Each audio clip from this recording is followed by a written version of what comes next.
Bismillahirrahmanirrahim. Assalamualaikum warahmatullahi wabarakatuh. Alhamdulillahi rabbil alamin. Assalatu wassalamu ala asyrafil anbiya'i wal mursalin Sayyidina Muhammadin wa ala alihi wa sahbihi ajma'in. Amma ba'd. Broci dan broci dimanapun kita seluruhnya berada, bagaimana jika kabar semuanya? Mudah-mudahan sehat walafiat dan tetap istiqamah konsisten melaksanakan ibadah puasa. Ingat ki, konsistenkan, istiqomahkan ibadah puasa tanah, usahakan jangki ada bolong-bolong. Kalau 25 tahun mi umur tak na masih ada jika lata, berarti kutumantong ki puasa, berarti dodom mentong ki nani sambenjo lipat tak mau diganti sarunta itu jadi ro, jangan ki pakai baju koko, pakai mukena ki lagi karena tidak kuat ki puasa. Dah broci dan broci dimanapun anda seluruhnya berada, kali ini kita masuk ke pembahasan ke poin yang keempat dari golongan orang-orang yang masuk ke dalam neraka tanpa seleksi. Pokoknya langsung dimasukkan oleh Allah ke dalam neraka. Siapa mereka? Golongan yang keempat adalah fanatisme golongan. Terlalu fanatik sama golongannya. Karena kan memang Islam ini terbagi ada beberapa golongan kata Nabi Shallallahu Alaihi Wasallam. Tapi di ayat Allah menjelaskan kepada kita, ya ayyuhalladzina amanu dakhulu fis silmi kaffah. Masuklah kalian ke dalam Islam secara kaffah, secara menyeluruh, bukan karena golongan tak, bukan. Bukan karena kita golongan A, bukan karena kita golongan B, bukan karena kita golongan C. Jangan sampai kita masuk golongan A, itu kita langsung membabi buta, brocu. Kita salahkan golongan B, kita salahkan golongan C, golongan A saja yang benar. Pokoknya pendapatnya saya gurunya yang benar, pendapatnya B tidak ada benarnya, apalagi pendapatnya C. Ini yang banyak terjadi zaman sekarang ini. Zaman Nabi tidak ada orang yang baku berdebat seperti itu, baku gea bodoh-bodoh kalau bahasa aku, brocu. Ya. Ini kan sekarang ini diangkat lagi kembali persoalan-persoalan seperti itu. Saling tuduh menuduh, saling salah menyalahkan. Si A, golongan A menyalahkan golongan B menyalahkan golongan A. Tidak ada selesainya. Nanti mereka mungkin berdua mati baru selesai itu persoalan. Ngapain? Nada apa maki malaikat mungkar nakir? Tanya maki, apa gunanya berdebat? Hanya untuk kepentingan golongan. Maka broci dan broci, berbuatlah ya, berkaryalah sesuai dengan hati nuranita dan jangki pernah keluar dari aturan syariat Islam. Ya, jangan karena golongan tertentu kita langsung terjebak di situasi itu. Jangan, tidak boleh. Makanya sahabat-sahabatku seluruhnya, broci-broci yang baru hijrah atau sudah ada niatan untuk berhijrah, hati-hati dalam belajar, hati-hati dalam memilih golongan. Karena jangan sampai golongan tertentu itu bisa merusak keyakinan kita, bisa merusak akhlak kita, bisa merusak kepribadian kita. Sekarang banyak orang baru belajar, brocu. Ya, sholat rajin, puasa rajin, tapi suka tombaku tuduh-tuduh, suka tombaku ini ibuku iri-iri, suka tong ini saling menyalahkan. Golongannya saja yang benar, golonganku yang benar, golonganmu salah. Fatwa guruku yang benar, fatwa gurumu itu salah. Maka broci dan broci dimanapun kita seluruhnya berada, ini yang tidak boleh. Belajar Islam silahkan belajar, tapi ketika kita saling menyalahkan satu sama lain, ini yang tidak boleh. Maka ini yang mesti kita pelajari di dalam bulan suci Ramadan ini. Ini yang mesti kita lebih kaji lagi, lebih mendalam di dalam bulan suci Ramadan ini. Ada orang baru belajar agama 2 bulan, itu pun belajar sama Kiai Haji Muhammad Google, belajar sama Syekh YouTube. Belum selesai ceramahnya Ustadz Abdul Somad, belum selesai ceramahnya Ustadz Adi Hidayat, habis kuotanya. Akhirnya pemahamannya setengah-setengah. Begitu keluar, biar bapaknya nakafir-kafirkan. Ini yang bahaya ini. Dari mana Pak? Dari takziah nak. Takziah bid'ah. Semua yang bid'ah dolala, semua yang dolala finar, masuk neraka. Kafir bapak. Anak duraka ini kafir-kafirkan bapaknya. Ikau itu salah, masuk neraka duraka. Makanya ini yang tidak boleh. Ya, belajar agama boleh, mengkafirkan orang tidak boleh. Mengkhususkan satu golongan, ini yang tidak boleh. Makanya ya, tidak boleh ada yang saling salah menyalahkan, tuduh menuduh. Dia mau takziah silahkan, yang tidak mau takziah jangan maki. Ada orang tidak napaki takziah. Yang ko takziah, bid'ah takziah, dolala takziah, masuk neraka orang yang takziah. Tapi kue takziah nama anak esok ji. Anda ni karena bid'ah cipuru. Ini bahaya, brocu dan broci dimanapun kita seluruhnya berada.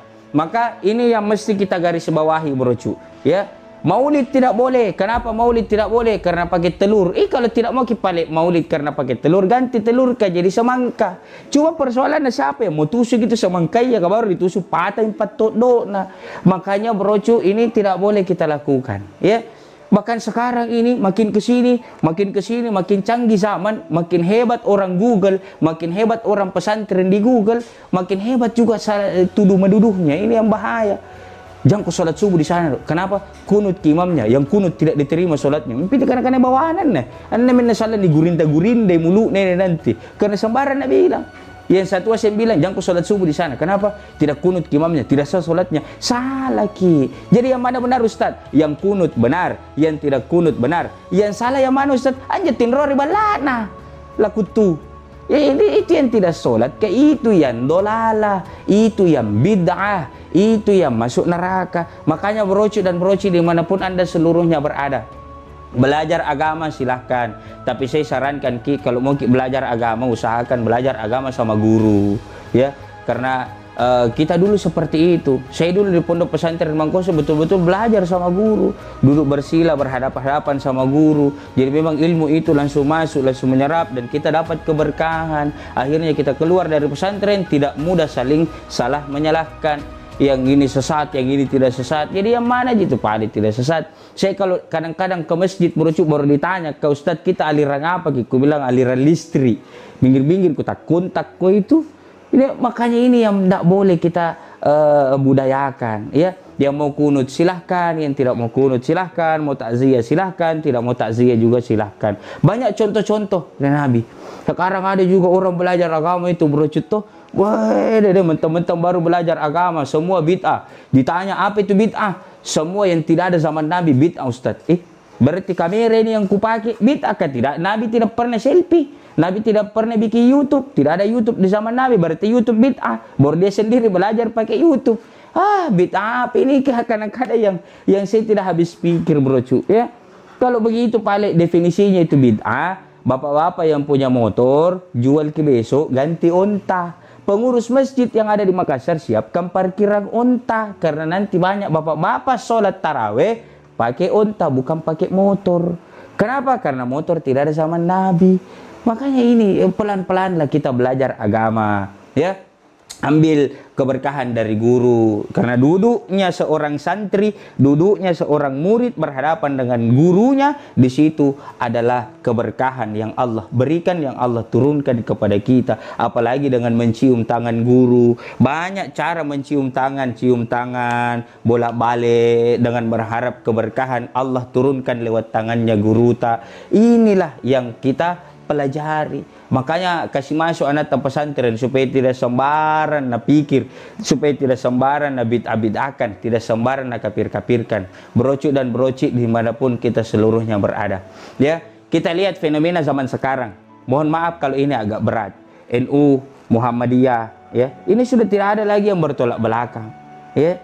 Begitupun yang lain-lainnya, kita saling menghargai lah, karena memang Islam rahmatan lil alamin. Islam yang begitu ia lewat orang yang ada di sekitarnya akan teduh perasaannya, akan sejuk perasaannya, akan meningkat keimanannya. Karena kata Nabi, al-imanu yazid wa yanqus, iman itu naik turun, naik turun, naik turun. Tinggal kita manusianya memposisikan iman ini, mau kita kasih naik atau mau kita kasih turun. Ya, kalau mau iman kita naik terus menerus, iman kita mau naik, maka jangan pernah salahkan siapa-siapa, jangan pernah tuduh siapa-siapa, jangan pernah terlalu fanatik terhadap golongan kita sendiri. Ambil pendapatnya Ustadz Abdul Somad, ambil pendapatnya Ustadz Adi Hidayat, ambil pendapatnya Ustadz Khalid Basalama, ambil pendapatnya Ustadz Syafiq Risa Basalama, asal jangki ambil pendapatnya Mirwandex.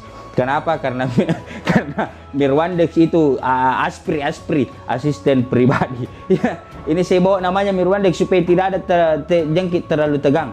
santai maki dunia jika epeng deh berucuk dan berucik dimanapun anda berada, ya. Makanya golongan yang keempat ini masuk ke dalam nerakanya Allah Subhanahu wa taala langsung bebas tes mereka yang terlalu fanatik bersama golongannya. Kita ingat, ya, berucuk dan berucik dimanapun anda berada. Di zaman Nabi SAW pernah terjadi hal seperti itu, tapi untungnya mereka di zaman Nabi, karena masih ada Nabi, mereka langsung datangi Nabi di masjid dan Nabi selesaikan persoalannya di dalam masjid itu sendiri.